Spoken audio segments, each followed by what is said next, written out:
from KBIA and the Reynolds Journalism Institute. On air and online, this is Intersection. Hello and welcome to Intersection, where people and ideas meet online and on KBIA. I'm Ryan Famuliner. Missouri lawmakers returned to the Capitol last week to kick off the 2014 legislative session, and while it's still early in the year, a number of lawmakers have hinted at what's to come. In his opening remarks, House Speaker Tim Jones highlighted medical malpractice reform, so-called right-to-work legislation, and income tax cuts as part of his agenda. Meanwhile, Governor Nixon closed out last year with a call to expand Medicaid coverage for low-income residents this year. Other issues that failed in last year's session, such as highway funding, ethics reform, and bond financing for construction and repair of public facilities, could also make a return this year.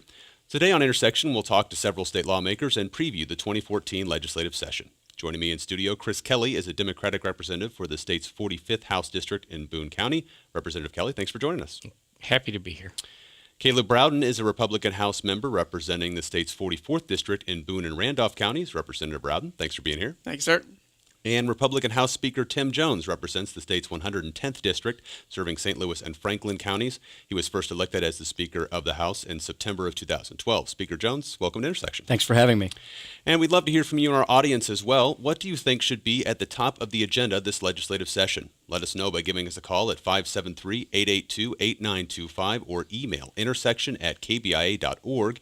You could also tweet us at intersectkbia. To start, maybe just let's talk a little bit about the dynamics of the legislature this year. Last year, Republicans had a veto-proof majority both in the House and Senate. This year, we're just shy of that in the House, right? One vote short in the House of being a veto-proof majority for Republicans. So I guess, Speaker Jones, how do you think that's going to affect what kind of bills we're going to be seeing and discussing this year? Well, during session, I don't know that it will affect things too dramatically. Our governor did select one of our Republican representatives right before the end of the year to serve on a board. That representative did resign, and so we are at 108 representatives right now. We have 4 vacancies, actually, in the General Assembly right now, 1 senator and 3 representatives. I believe the governor may now be thinking about calling special elections for all of those sometime in the near future, which would then make the discussion irrelevant when we hit the veto session in September, if that occurs. Mm-hmm. Representative Kelly, what do you think about this, the dynamics here? Yeah, it's interesting because part of our job is to have a rational respect for what the voters do. I don't like it, but the voters chose to elect 2/3 Republicans to the General Assembly. And at the same time, they elected a Democratic governor, and you've got to try to get our job done for the state and show appropriate respect for what those folks wanted. So, and that's a legitimate, important thing for us to do, and that's hard when you have that kind of a split. Sure. Well, to just jump right in here on some of the issues, one of the big ones that I mentioned in the intro and is on pretty much everyone's mind are tax cuts, what may happen this year. Again, last year there was a vote to cut income taxes as passed by the House and the Senate, but then Governor Nixon vetoed it. Many will probably remember that then that veto, in the veto session, also the override effort failed as well. And so what's going to be different this year? What might we see this year on income tax? Well, I think Representative T.J. Berry, who was sort of at the front of the charge on that issue last year, either has filed or is about to file his version of a proposed tax cut bill this year. And, you know, my number one job priority this year is jobs. And I believe there's a number of different proposals on how to create an environment in our state that will attract jobs. I think an income tax reduction is part of that.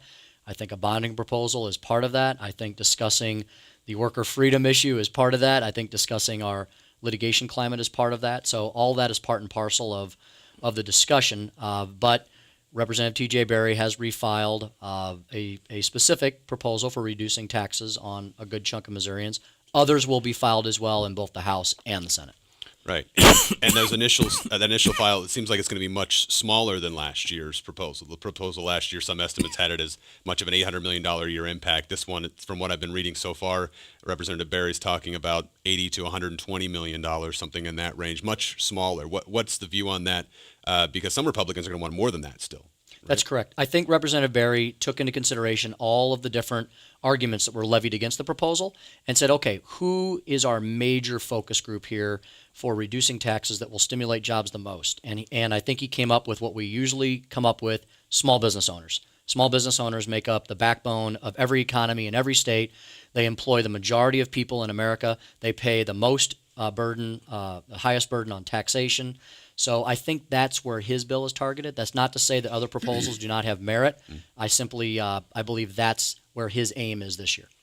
Representative Rowden, what do you think about this? Well, and Representative Berry's a very pragmatic guy, and so I think he took the discussion that we had during regular session and the heightened discussion during veto session, and looked at it from a perspective of, okay, if we want to get this done, if we believe and we do that this is a part of our job creation strategy in Missouri, what can we do? Number one, to tailor it, focus it, pinpoint it a little bit, but also maybe to get some other folks behind it. Obviously, the discussion that we had around 253 was a pretty polarizing one. I think we would all admit that, and so I think it'll give us an opportunity this year, since we're doing this in regular session and the spotlight's on it early. I think it gives us a chance to have a better dialogue about it, and I would hope to see, and I think you will see, a broader coalition of support behind this if we can get it honed in the right place. Sure. And where are you on it? I mean, again, there's some division between whether it's going to be a broad-based proposal or something more targeted.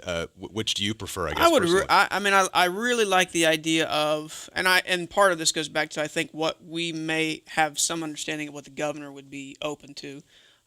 Really focusing it at small business owners. Like the speaker said, that there's not a lot of debate that those folks are the backbone of our economy, of our state, and frankly, they've suffered probably more than just about anybody throughout the 2008 to 2012 cycle of time. And so, if we can do something to ease their burden, give them a little bit more certainty, give them a little bit more stability in what they're doing, man, I think that's a win for everybody. Sure. What about you, Speaker Jones? Where do you play, again, on that idea of either a broad-based plan or targeted, and I guess the magnitude of the cuts as well? Where are you on that spectrum? Well, as the Speaker of a caucus of 108 members with a total House of, I guess we have 160 right now, my job is to allow everyone to have as broad of a debate as we can, and then as we move through session, bills become tailored to their final product. And I think in light of the very disappointing jobs numbers that we saw come out last Friday, we're now going into the 6th year where President Obama and Jay Nixon have been the highest executives in our nation and in our state respectively. And we see very disappointing jobs numbers. Some believe the actual unemployment rate is well over 10% because a huge number of people have given up and left the workforce. So I have to look around the country at the states that are succeeding, because out of the 50 states, there are several dozen that are doing quite well. And what I see are states that are reducing tax burdens. They do have worker freedom in place, the right to work debate. They do have good, fair litigation systems. So having the tax reduction debate is vital to creating a climate in our state for jobs, creation, and growth. We'll take a moment to remind our audience that this is Intersection, a program of KBIA and the Reynolds Journalism Institute. I'm Ryan Famuliner, and today we're talking to some state lawmakers as we preview the 2014 Missouri legislative session. Joining me in studio, Chris Kelly is a Democratic representative for the state's 45th House District in Boone County. Caleb Rowden is a Republican House member representing the state's 44th District in Boone and Randolph counties. And Republican House Speaker Tim Jones represents the state's 110th District, serving St. Louis and Franklin counties. He was first elected as Speaker of the House in September 2012. And we'd love to hear from you and our audience as well. Should legislators cut taxes this year? Let us know what you think by giving us a call at 573-882-8925 or email intersection@kbia.org. You could also tweet us at IntersectKBIA. Representative Kelly, what are your thoughts on tax cut proposals, and will Democrats actually support something this year? I think things may be right to make some progress in the area of tax cuts. We've got some things that we could do that would, by being more efficient with our government, produce more revenue. There's a tax amnesty program, there's a tobacco settlement program, and there's the possibility of internet sales tax. So there's a number of ways that we could get the money to do a reasonable income tax cut. And if you're going to do that, I think Caleb and the Speaker are correct when they pick their targeted group. Small business people it makes a lot of sense to pick them as as your target group. But I don't think progress here is at all out of the question. Because last year, it was Republicans were trying to do this basically on their own when it came down to it, as far as the House Bill 253. Yeah, and part of the problem there is House Bill 253 had within it it was very, very badly put together. It was two things. One, it was a philosophical concept, cut taxes, but also from a drafting point of view, it had a lot of really serious mistakes in it. The other place that this conversation usually goes is that income taxes could come at the expense of education funding. What do you have to say to that? That's what we're talking about here. It's very possible, if we pick our sources of where the revenue comes from, to do something where you can cut taxes without cutting into education. Yeah, and so how does that work? Just specifically choosing areas? For instance, all of us have supported a concept called amnesty. Which is a way it's too complex to get into, but it would produce about $50 million in 1 year. Enacting the master tobacco settlement would produce about $50 million a year for quite a few years. So if you did those two things, you'd have the $100 million, for example, that you could use in the first year to reach some of Tim's targeted group of the small business people. Right. Those are just two examples. And it's also, I think, important to note that I think the consensus revenue numbers that we're looking at for this coming year, I mean, we're going to be spending $500, $600, $700 million more than we did last year. It's been a good year for us. I mean, growth we had projected at, I think, 4%. It was up over 10%. And so I think there's the potential, frankly, that you could cut taxes and also provide a huge boost in education funding. I think that it's not out of the question, like some folks wanted to make it last year, that you couldn't do both of those things at the same time. And I think this year provides a real, true opportunity to possibly do that. And that's exciting. Yeah, Representative Rowden's exactly right. These are not mutually exclusive types of dynamics. The state budget has grown almost every year I've been in office, over 7 years now. We did have that period of time when we had the worst recession in most of our lifetimes. But even during those times, the Missouri House held the line on education funding. We have not cut education funding any year that I've been in an office. And in fact, last year, we added $67 million to our K-12 system, which was the largest single increase in our state's history. So our budget is now approaching $25 billion. And I think when you reduce taxes, which to me is a barrier to growth, you actually grow your economy, you grow your budget, you have more money for education. So Representative Rick Stream, who's our House Budget Chairman, has a long history of working with school districts. He actually served on a school board. His priority is going to be education. It always has been. Yeah. So I don't see those things as mutually exclusive. Sure. Another issue that we've been talking about for a long time in the state legislature, but nothing happened last year either, is tax credit reform as well. Kind of still talking about the money that's available, moving pots around. What could happen? Can something happen this session? Me? Yeah, sure. Why not you? When you talk about tax credits generically, everybody wants to cut them. When you talk about specific tax credits themselves, they have huge, big bodies of supporters because many of them do a lot of good. And so that's always the battle. As long as you can keep the conversation on tax credits generally, it's easier to make that sell. Here's the problem. We spend maybe $600 million a year on them. And if you just banter that number around, you can make it sound like you can save $600 million. You can't. If you save $200 million, you'd be being wildly successful in the tax credit area. So it's important not to overpromise what you could get from reform. Reform, is cutting somebody else's stuff. Right.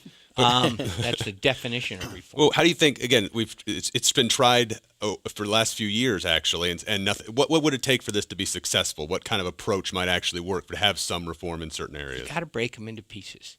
Almost nobody in the General Assembly likes the idea of cutting the tax credit for domestic shelters.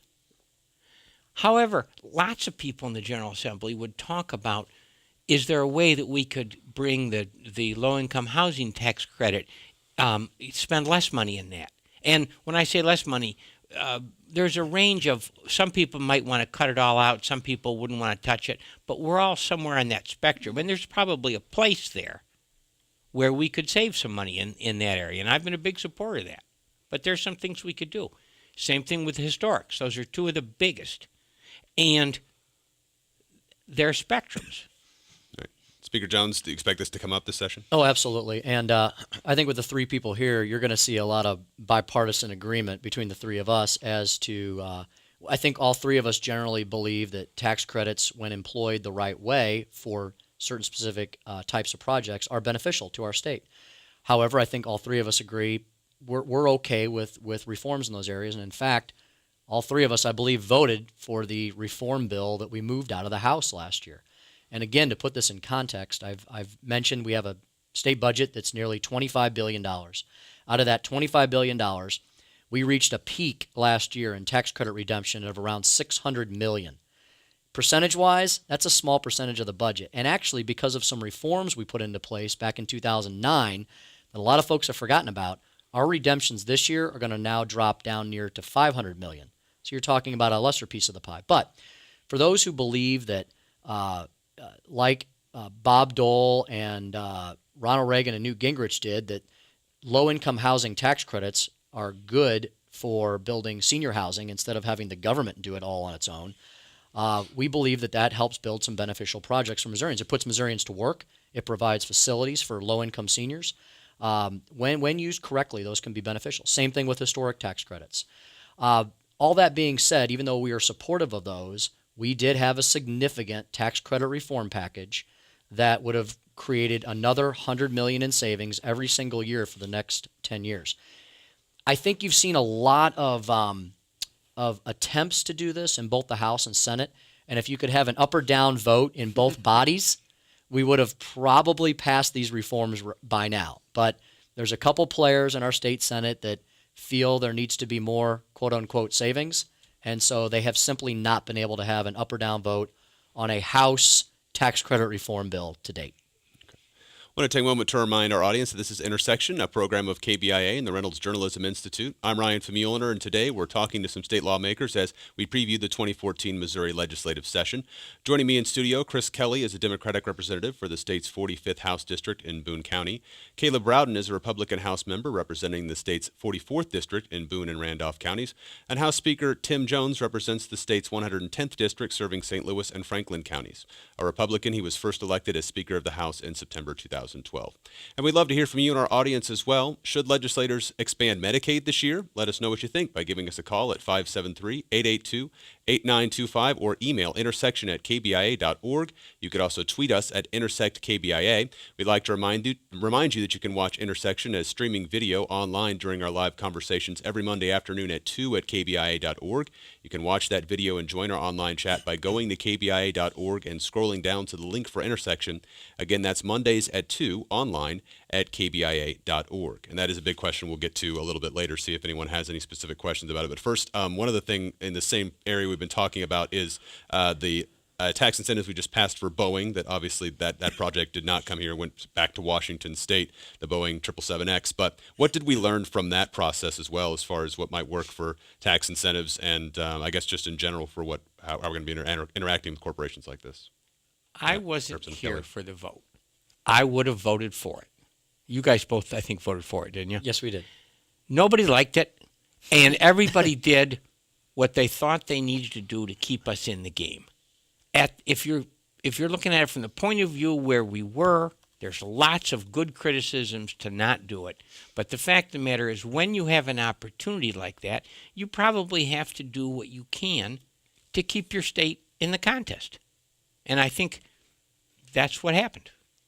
Yeah, I think it was one of those, number one, we're doing it in the scope of 5 days. And so to be asked to go through that whole process of offering, $1.7 billion in incentives to a company in 5 days, that's a tough undertaking. A lot of people had a lot of questions, and there were philosophical differences, but then also some other things that we had to work out. I voted for it, and I think it's one of those things that we're in the position that we're in now. It's not going to cost the state anything going forward. some folks that were in opposition to it thought, well, we're just getting played, and I don't know that I have the answer to that question because I'm not inside the inner circle with Boeing. But there was an article that came out, I think, today that the AP put out that said that we were absolutely in the finals. Boeing had come to St. Louis, had one site visit, had two more scheduled, and if that Washington vote had gone differently, I think there's a pretty good chance that we would have been in the top running for that. So I think it was the right thing to do it. I thought it was a good show of leadership. The governor, when he gets behind something, that's what it looks like. And so I would love to see more of that. And I think Speaker Jones and President Pro Tem Dempsey did a good job of trying to navigate the landfills and landmines and get something done, which I thought was good. Okay. Why don't we go ahead and move on to that idea of Medicaid expansion? I guess why don't we start with you, Representative Kelly? Is this something that you support, Medicaid expansion? Is something Governor Nixon is pushing very heavily yet again? I support it completely and unequivocally.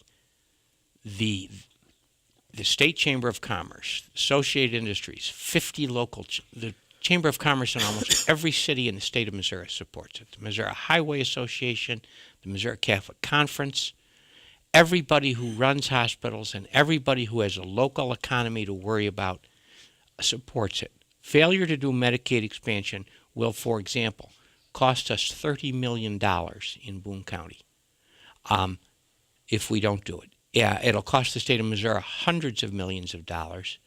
And there's 4 independent, objective, private sector studies all reaching the same conclusion. Okay. And then Speaker Jones and Representative Browden. Again, this did not happen last session. One of the big problems Republicans are seeing with this are the fiscal impact over time. What are your views on that, I guess? Well, we had several bills that I was more than happy to move through the process to have the debate on Medicaid. What to do with it. I think expansion is simply one question you have to ask if you're going to be honest to the taxpayers and honest to the patients. There are many studies out there that show that the Medicaid system is fraught with all sorts of problems, that the outcomes are not good, that the medical care, the current medical care is not adequate, that there is lots of waste, fraud, and abuse. We all hear these anecdotes. The anecdotes at some point in time pile up so many times, and you hear them so often that I think it's systemic. That being said, Representative Jay Barnes, who is of our party, had a bill last year that he described as a Medicaid transformation bill. It had some expansion in it, but it also had a great deal of reform. It would have required some significant federal waivers, but you've seen as Obamacare has had great difficulty being implemented and states have struggled with the expansion question, the federal government has gotten more and more willing to hand out exemptions and waivers. So I don't know if Representative Barnes's bill would be awarded a waiver or not, but at least we had the debate. One of our biggest stumbling blocks is the state Senate has not been very willing to have this discussion at all. And it's hard for me to blame them because they are simply saying, why have the debate on a broken system that is going to, as you properly point out, is one of our arguments, could have long-term negative fiscal impacts. The state of Delaware expanded Medicaid last year, and they were just handed a bill to come up with an additional $25 million. It's what many of us are saying is going to happen, that there's going to be some great money on the front end, but on the back end, just like the fears of cutting taxes could harm your budget long-term that some say, I don't agree with that. I think with an entitlement, you will have that harm to your budget because once you go down the road of an entitlement, you're stuck with it. You can't back off of it. And if our federal government continues to pile up debt at over $17 trillion a year and counting, I don't know that they're going to live up to their Medicaid promises as well. So I've been willing to have the Medicaid reform debate, the Medicaid transformation debate. Outright expansion to me is just pumping more money into a broken system. Mm-hmm. So that doesn't seem likely to you. Just like I said, outright expansion seems like it'd be very difficult to get through. It's complete non-starter. I mean, for our state Senate, and if it came to a vote on the House floor, I don't think just an outright expansion bill would pass. Right, but that other approach you think there's a chance it works? Maybe you bring a lot more people to the table when you talk about reform. People are still concerned about the ultimate price tag to the state if we add expansion dollars for able-bodied adults into our system. Okay. Yeah, I think the speaker hit a couple of good points. One, Jay Barge has done some really good work on this, and he gets a lot of praise from everybody on this. And you dive into a philosophical issue like this and really dive in and do it well. He deserves to be commended.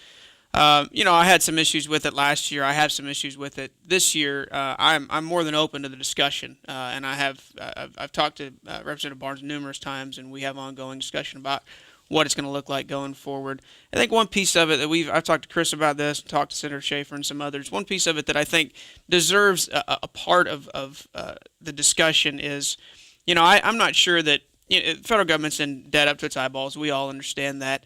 I'm not sure that that's going to keep them from sending the money that they say that they're going to send on the expansion population, because that we get a lot of money from the federal government and a lot of other stuff. So, but what could end up being a problem is right now for our existing Medicaid population, it's a 60-40 split for us in Missouri. It's a 50-50 split for Illinois, and that varies a little bit around those numbers around the country. The idea of Obamacare and what it's intended to do is to get all the states to parity, right? So everybody's covering at 138 of the population level of the poverty level, excuse me. So that's more for us. Our threshold right now is admittedly very low, and so it's more money for us to expend on the front end. But then also, what happens in 8 years from now when everybody's at parity and Dick Durbin or somebody from Illinois says, well, why are you paying 60% to Missouri and you're only paying 50% to us? And so I think I would fully expect that to happen at some point when we get far enough down this discussion. So if that happens, the chances are the federal government's not going to give 10% more to Illinois. They're probably going to take 10% away from us. And if they do that, that's over $2 billion in new Medicaid expenditures on top of the growing. We've grown our Medicaid expenditures by $2 billion in the last 5 years in our state budget. So that's a problem. The sharp upward trajectory of what we're spending on Medicaid as a state right now. Medicaid expansion doesn't do anything to solve that because those are two different populations. So there are some that's something that needs to be in the discussion. And I think Democrats would be wise to be a part of that discussion and not just say, well, when we resort to Republicans hate the poor and this and that, you lose the dialogue pretty quick. But I think that there is room for an intelligent, thoughtful discussion on what this can look like going forward in Missouri, and I'm more than welcome to have that. Representative Kelly, we just have a few quick seconds before the break, and may have to finish this up afterward. But Republicans are precisely correct when they talk about the need for reform. I can promise you that there's almost no reforms that couldn't get done in a bill that did reform and expansion. And I hope that these guys who want reform will say, okay, these are not reform generally, but reform specifically. Get those things and then do our work. The problem that Caleb articulates about the future and 50% versus 60% is true and irrelevant because that happens whether we expand or not. Okay. We're going to have to go to a quick break. This is Intersection, a program of KBIA and the Reynolds Journalism Institute. Today we're talking to some state lawmakers as we preview the 2014 Missouri legislative session. Joining me in studio are Chris Kelly, Caleb Browden, and Tim Jones. I'm Ryan Famulner. We'll be right back after a short break.